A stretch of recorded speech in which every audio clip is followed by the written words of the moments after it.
60 años han pasado de la gloriosa huelga de 1954, la huelga bananera que marcó un antes y un después en las relaciones obrero-patronal, logrando la conquista de muchos derechos sociales, entre ellos jornada de 8 horas de trabajo, horas extras, pago de accidentes, pago de enfermedades, vacaciones, derecho a la paternidad, pago de feriado, jornadas nocturnas, jornadas mixtas, prestaciones sociales, cesantías, el derecho a sindicalizarse, entre otros.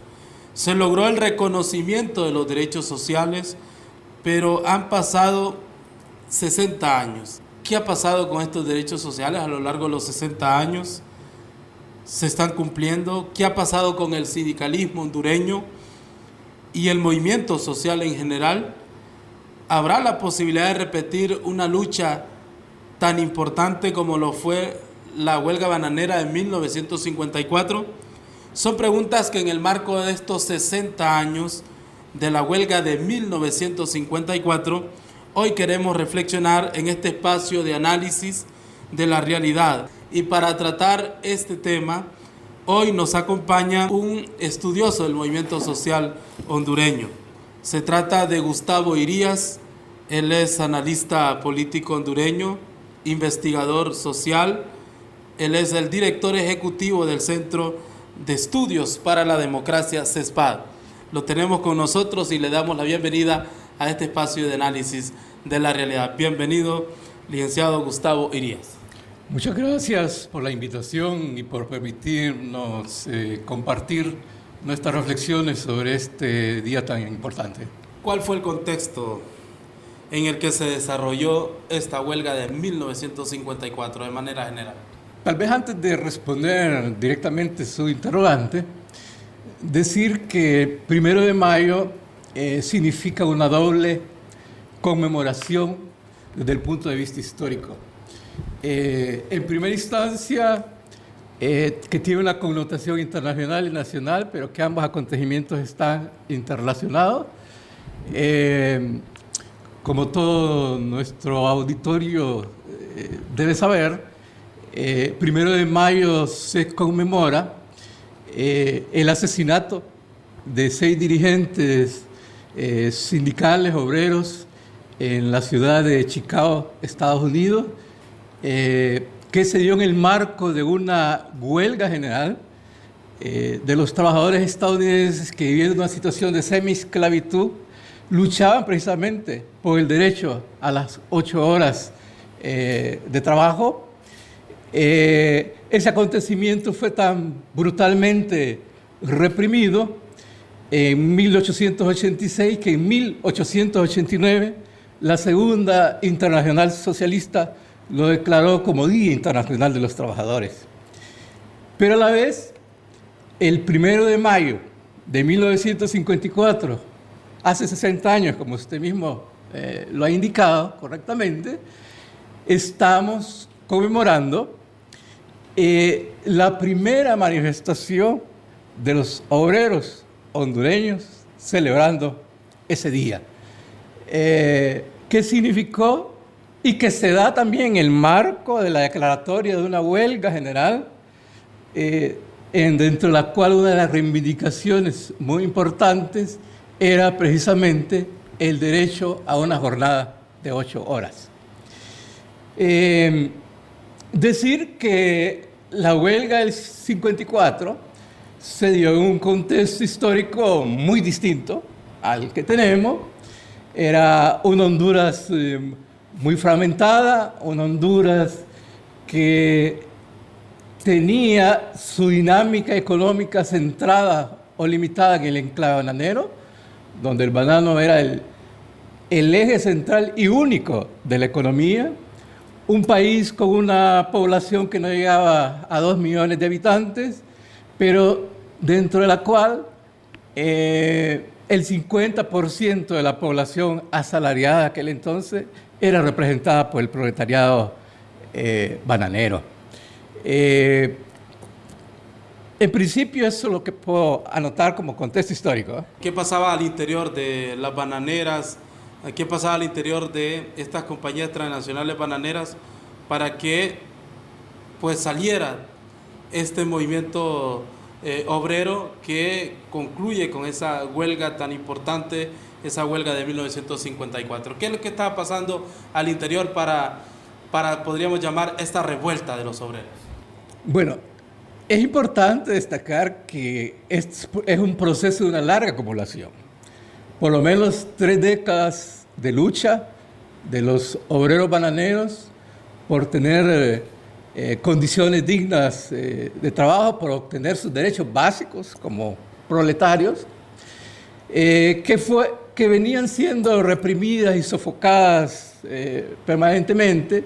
Pero bueno, un trabajo de construcción, de solidaridad, de construcción de tejido, de articulación, de esfuerzo, en una condición proletaria, que habrá que decir, caracterizada por la concentración de un buen número de trabajadores, por lo menos a principios del 54, el número total de obreros bananeros en el país que se registran eran de 35.000 obreros, concentrados en la producción del banano, en la movilización de la fruta, en el embarque de la fruta para la exportación, en actividades propias de la empresa que tenían que ver con actividades de maquinaria, enfermeras concentradas en los hospitales, ¿no? Incluso otras actividades de tipo industrial que se habían venido generando en torno a la misma producción del banano. En ese sentido, decir de que las condiciones eran de una completa represión a toda expresión, a todo reclamo, al grado que Ramón Amaya Amador lo logra reflejar claramente en su novela Prisión Verde. Realmente los campos bananeros constituían una prisión. Y la gran importancia histórica, precisamente el 1 de mayo de 1954, es que los trabajadores bananeros, de manera total y colectiva, deciden romper esas cadenas y deciden declarar una huelga general para luchar por esos derechos básicos, para llegar a tener niveles de dignidad como trabajadores y derechos que a nivel internacional ya habían sido conquistados en una buena cantidad de países por el movimiento obrero internacional. En 1954 también ocurrió el derrocamiento de Jacobo Arbenz en Guatemala, promovido por la United Fruit Company. ¿Qué relación guardan ambos acontecimientos? Este hecho político en Guatemala con este hecho también político de los obreros en Honduras. Bueno, hay una relación, es parte del contexto.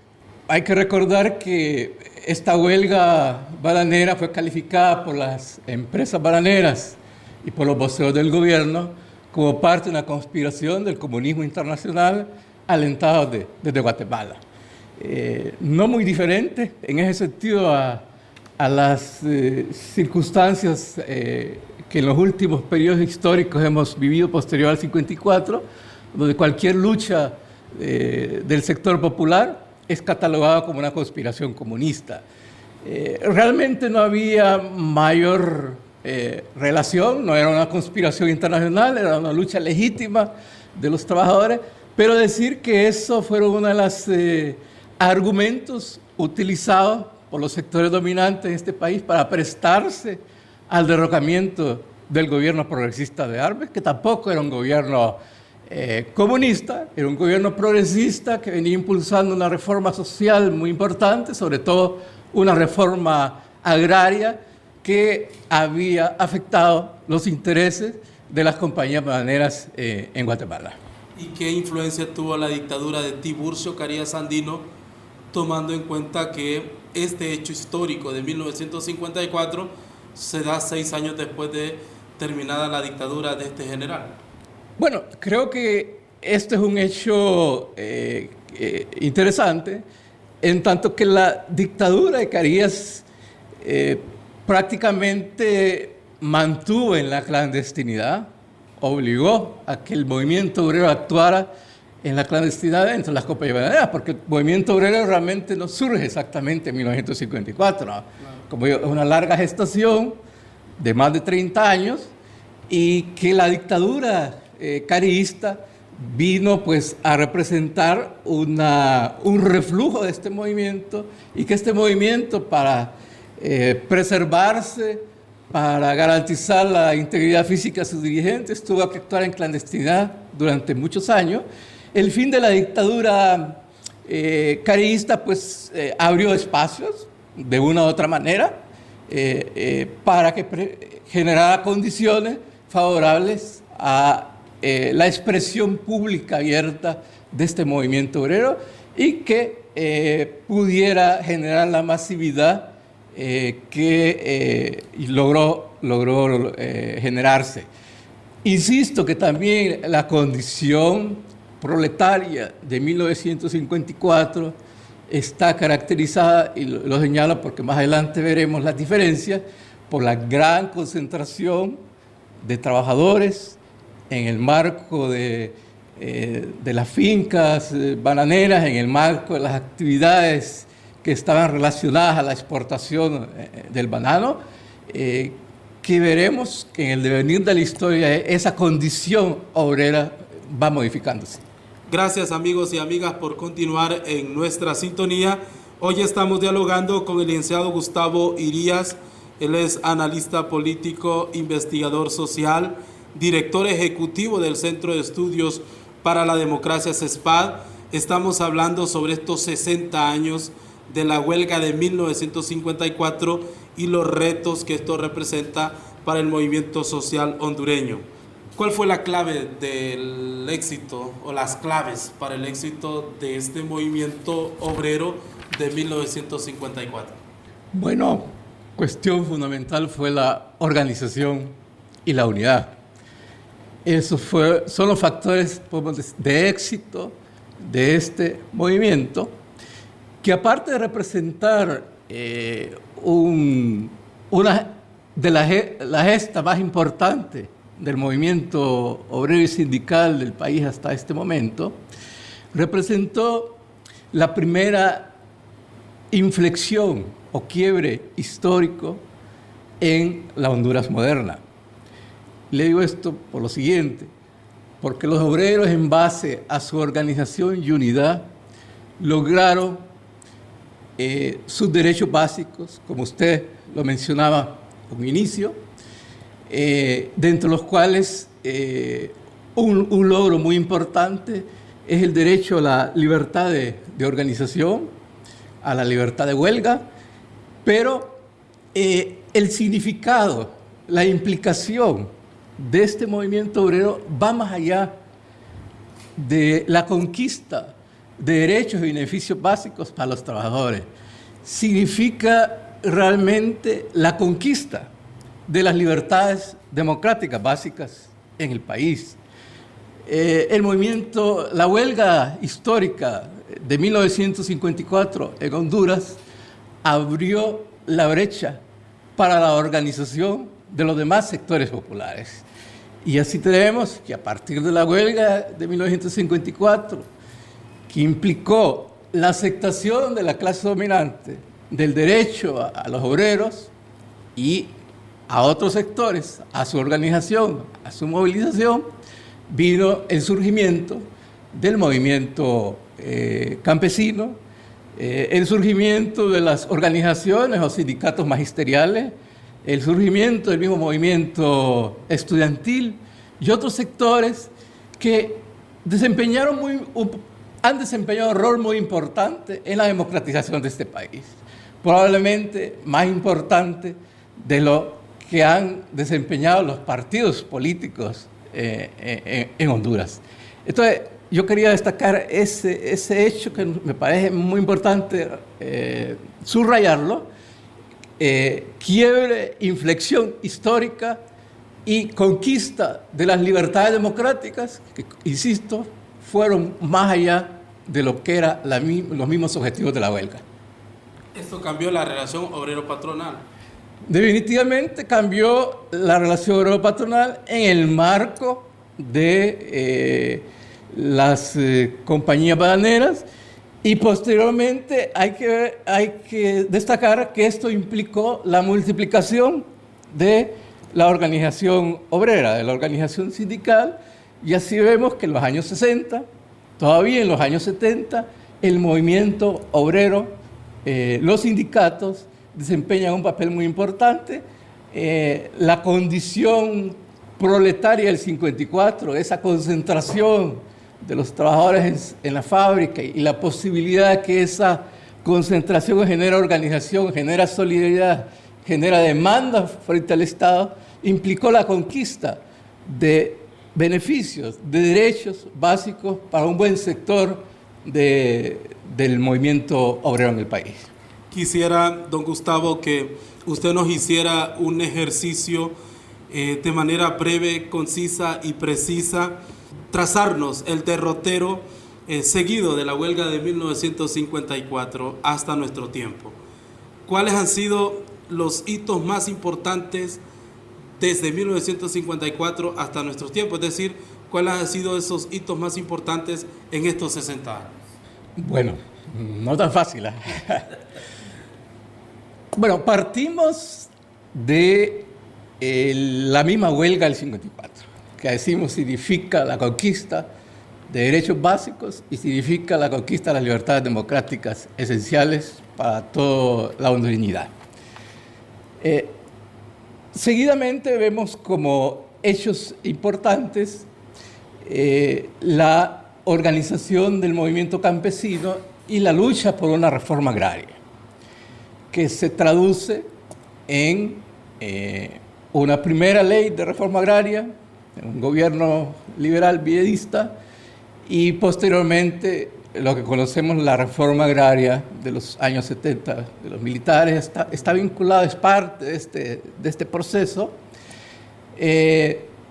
Decía que también hitos importantes son la lucha que libran diversas organizaciones obreras y sindicales en los años 60 y 70 y conquista de beneficios básicos que mejoran sus condiciones de vida, y que realmente la huelga del 54 es que permite el adoptar formas de lucha que son exitosas en el enfrentamiento contra el Estado y contra la clase patronal, y que modifica este tipo de relaciones. Un hito importante que no está desconectado de la huelga del 54 es incluso la conquista de la autonomía universitaria llevada adelante por el movimiento estudiantil. Hito tampoco desconectado de la huelga del 54 es el surgimiento de un movimiento magisterial que sus condiciones de vida eran muy similares a las de los trabajadores obreros, por lo menos en términos de remuneración salarial, y que significa el logro de conquistas básicas para este gremio. Podemos también decir de que la huelga del 54 permite la articulación de los diferentes sectores populares que luchan, presionan por una mayor democratización en el país, y probablemente la última expresión que tiene que ver con la huelga del 54 es lo que se llamó la plataforma de lucha, que implicó la articulación de todos estos sectores que hemos mencionado, obreros, campesinos, estudiantiles, patronato, porque también hay que decir que la condición proletaria de 1954 es derrotada y muere de una u otra manera en el marco de la década de los 80 y específicamente a inicios de la década del 90, el cual se abre otra situación en el país. Curiosamente, en épocas de gobiernos, entre comillas, dentro de una democracia formal. Exactamente, y que también marca en buena medida el inicio de la implementación con fuerza del modelo neoliberal en el país. La huelga bananera fue impulsada por hombres que eran revolucionarios, hombres que buscaban grandes cambios, pero como resultados se obtuvieron reformas. ¿Era esto lo que se buscaba? Creo que era lo que el contexto, era lo máximo posible en el marco del contexto histórico que se vivía. Además hay que recordar que la huelga bananera tuvo dos fases. Una primera fase fue un comité de huelga muy combativo que buscaba realmente transformaciones más allá probablemente de los beneficios de la clase trabajadora, de los obreros bananeros, pero que por su combatividad es un comité de huelga que es prácticamente desarticulado. José Cotto, principal dirigente de ese primer comité de huelga, es perseguido, incluso quedó encarcelado. Ese primer comité de huelga fue sustituido por otro comité de huelga, conciliador. Y es en el marco de ese comité de huelga conciliador con la patronal que se logran cerrar la huelga y los derechos que de una u otra manera la huelga implica, ¿no? En términos pues de conquistas de beneficios para el proletariado bananero. En ese sentido digo que que la huelga histórica, a pesar de que este segundo comité de huelga es un comité conciliador, digo, la huelga va más allá, sus implicaciones históricas van más allá y significaron realmente un cambio muy profundo en el país. El cambio más máximo posible en ese contexto. E insisto, la conquista de libertades democráticas. Creo que sin la huelga del 54 no tendríamos derecho a la libertad de organización, a la libertad de movilización, a la misma libertad de expresión. La huelga del 54 marca el inicio de esas libertades en el país. ¿Identifica algún instrumento aglutinador usted? El instrumento aglutinador, en principio, y refiriéndonos a esta circunstancia histórica de este segundo quiebre, de esta segunda inflexión histórica que vive el país en junio del 2009, en primer lugar fue lo que se llamó resistencia, que se transformó luego en un Frente Nacional de Resistencia Popular y que luego pues dio lugar a un partido político progresista, el primer partido, yo diría, de masas progresista en el país. De hecho está este instrumento, que es el Frente Nacional de Resistencia Popular, mostró que tenía esa potencialidad y que mostró otra cuestión importante, que los sectores populares, de manera muy embrionaria, de manera muy incipiente, a diferencia del 54, habían evolucionado en el sentido de no solo luchar por reivindicaciones inmediatas, sino que un sector importante de la población llegó al convencimiento de que había que participar directamente en la conducción del Estado mismo y que había que también pues plantearse, y por ello mismo, pues, ser parte de la conducción del gobierno. Y de ahí esta consigna que representa mucho el llamamiento a aquellos días, aquellos años, 2009, 2012, incluso 2013, el llamamiento de una Asamblea Nacional Constituyente, que su expresión es realmente la aspiración por la transformación del país, la aspiración por un cambio de modelo explotador, excluyente, que no genera oportunidades para la gran mayoría de la población, especialmente para la población joven, que es la mayoría de la población hondureña, que incluso mejorando sus condiciones de escolaridad no logra ubicarse favorablemente en el país. Entonces yo digo, ese acumulado histórico muy reciente, 2009, está ahí, se expresó en las urnas, se expresó con un 28%. Y más allá, se expresó en términos de un descontento. 46% de la población en noviembre del 2013 votó contra los partidos tradicionales. Entonces, en ese marco y en esas circunstancias que podemos esperar una transformación democrática de este país.